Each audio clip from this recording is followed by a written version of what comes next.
ಯೇಸುವಿಗೆ ಸ್ತೋತ್ರ. ಇಂದು 27 ಆಗಸ್ಟ್ 2025. ಎಲ್ಲರಿಗೂ ಶುಭೋದಯ. ಈ ದಿನದ ಧ್ಯಾನ ಭಾಗ ಪೌಲನು ಕೊಲೊಸೆಯವರಿಗೆ ಬರೆದ ಪತ್ರಿಕೆ 3ನೇ ಅಧ್ಯಾಯದ 12ನೇ ವಾಕ್ಯ. ಹೀಗಿರಲಾಗಿ ನೀವು ದೇವರಿಂದ ಆರಿಸಿಕೊಂಡವರು, ಪ್ರತಿಷ್ಠಿತರು, ಪ್ರಿಯರು ಆಗಿರುವುದರಿಂದ ಕನಿಕರ, ದಯೆ, ದೀನಭಾವ, ಸಾತ್ವಿಕತ್ವ, ದೀರ್ಘಶಾಂತಿ ಎಂಬ ಸದ್ಗುಣಗಳನ್ನು ಧರಿಸಿಕೊಳ್ಳಿರಿ.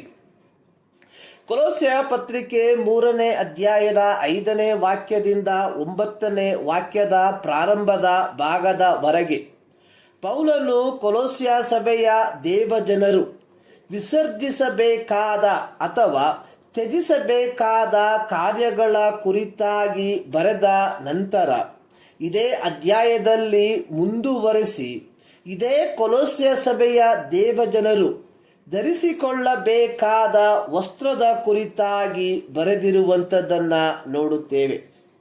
ಕೊಲೊಸ್ಸೆ ಪತ್ರಿಕೆ 3ನೇ ಅಧ್ಯಾಯದ 12ರಿಂದ 17 ವಾಕ್ಯಗಳಲ್ಲಿ ಪೌಲನು ಕೊಲೊಸ್ಸೆ ಸಭೆಯ ದೇವಜನರಿಗೆ ದೇವರು ನಿಮ್ಮಿಂದ ಏನನ್ನು ಬಯಸುತ್ತಿದ್ದಾನೆ ಎಂಬುವಂಥದ್ದನ್ನು ವಿವರಿಸುತ್ತಿದ್ದಾನೆ. ಯಾರೂ ಸಹ ತಮ್ಮ ಸ್ವಂತ ಆಯ್ಕೆಯಿಂದ ಕ್ರೈಸ್ತರಾಗುವುದಿಲ್ಲ.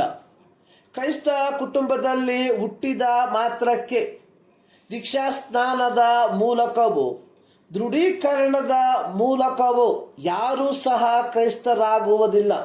ಸತ್ಯವೇದವು ಸ್ಪಷ್ಟವಾಗಿ ದೈವಿಕ ಆಯ್ಕೆಯ ಕುರಿತಾಗಿ ಬರೆದಿರುವಂಥದ್ದನ್ನು ನೋಡುತ್ತೇವೆ. ಎಫೆಸ ಪತ್ರಿಕೆ 1ನೇ ಅಧ್ಯಾಯದ 4ನೇ ವಾಕ್ಯದಲ್ಲಿ ಪೌಲನು ಬರೆದಿರುವಂಥದ್ದು, ನಾವು ಪ್ರೀತಿಯಲ್ಲಿ ನಡೆದು ಆತನ ಸನ್ನಿಧಿಯಲ್ಲಿ ಪರಿಶುದ್ಧರು, ದೋಷವಿಲ್ಲದವರು ಆಗಿರಬೇಕೆಂದು ನಮ್ಮನ್ನು ಜಗದೋತ್ಪತ್ತಿಗೆ ಮುಂಚೆ ಕ್ರಿಸ್ತನಲ್ಲಿ ಆರಿಸಿಕೊಂಡನು.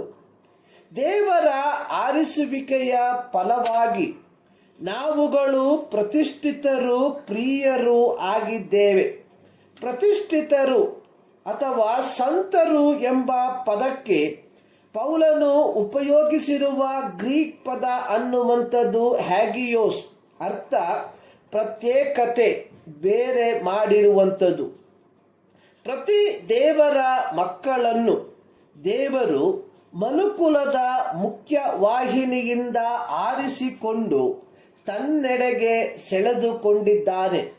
ಹೀಗಿರಲಾಗಿ ದೇವರಿಂದ ಆರಿಸಲ್ಪಟ್ಟ ದೇವಜನರು ಲೋಕದವರಿಗಿಂತ ಭಿನ್ನವಾಗಿ ವರ್ತಿಸಲು ವಿಫಲವಾಗುವಾಗ ಅವರು ತಮ್ಮ ಕರೆಯುವಿಕೆಯ ಉದ್ದೇಶವನ್ನು ಉಲ್ಲಂಘಿಸುವವರಾಗಿ ಮಾರ್ಪಡುತ್ತಾರೆ.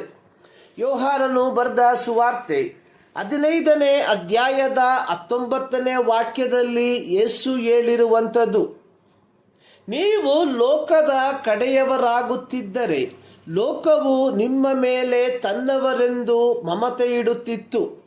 ಆದರೆ ನೀವು ಲೋಕದ ಕಡೆಯವರಲ್ಲದೆ ಇರುವುದರಿಂದಲೂ ನಾನು ನಿಮ್ಮನ್ನು ಲೋಕದೊಳಗಿಂದ ಆರಿಸಿ ತೆಗೆದುಕೊಂಡಿರುವುದರಿಂದಲೂ ಲೋಕವು ನಿಮ್ಮ ಮೇಲೆ ದ್ವೇಷ ಮಾಡುತ್ತದೆ. ನಾವು ಪ್ರತಿಷ್ಠಿತರು ಅಥವಾ ಆರಿಸಿಕೊಂಡವರಾಗಿರಲಾಗಿ ನಾವು ಪ್ರಾಪಂಚಿಕರಿಗಿಂತ ವಿಭಿನ್ನವಾಗಿ ಈ ಲೋಕದಲ್ಲಿ ಜೀವಿಸುವಂಥವರಾಗಿರಬೇಕು.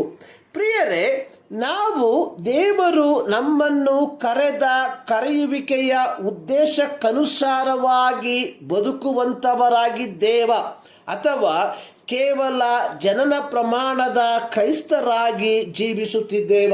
ಈ ಮುಂಜಾನೆಯಲ್ಲಿ ಸರ್ವಶಕ್ತನಾದ ದೇವರು ಈ ಅಧ್ಯಯನದ ಮೂಲಕ ನಿಮ್ಮನ್ನು ಆಶೀರ್ವದಿಸಲಿ.